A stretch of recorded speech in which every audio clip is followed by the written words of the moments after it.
হাতে গোনা তো আর কিছুদিন, পুজো তো চলেই এলো। তোমাদের পুজোর শপিং কি কমপ্লিট? আমার তো কমপ্লিট, হ্যাঁ আজকেই কমপ্লিট হলো।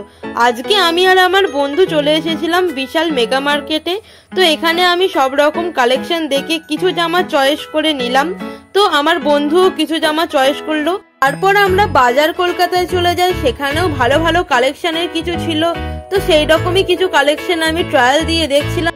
তো ভালো কালেকশনের কিছু জামা আমি বিশাল মেগা মার্কেট এবং বাজার কলকাতা থেকে কিনে নিলাম। Hello everyone, good evening. আজ ছিল বিশ্বকর্মা পূজা। আজ যাব ফ্যামিলির সাথে শপিং করতে। সেই রকম মনোভাব নিয়ে রেডি হয়ে বাবা মার সাথে বেরিয়ে পড়লাম শপিং করার উদ্দেশ্যে। তো এখন আমরা শপিং করতে চলে যাচ্ছি। তো এখন আমরা একটা ফ্যান্সি স্টোরের সামনে দাঁড়ালাম। এখানে ভাইয়ের বা বাবার কিছু জামা কাপড় কেনা হবে। এখানে কিছু জামা কাপড় কেনার পর আমরা বিশ্বকর্মা ঠাকুর দেখতে দেখতে পৌঁছে গেলাম আরো একটা দোকানে। সেখানেও আমার বা মায়ের কিছু জিনিস কিনবো।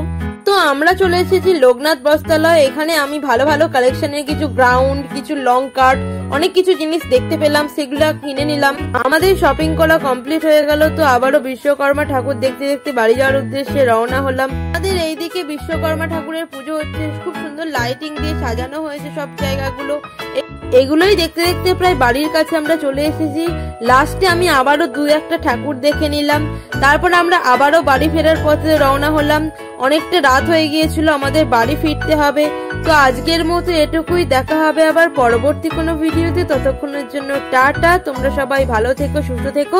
ফেসবুক থেকে যারা দেখছো তারা প্লিজ ফলো করে দিও, আর ইউটিউব থেকে যারা দেখছো তারা প্লিজ সাবস্ক্রাইব করে দিও।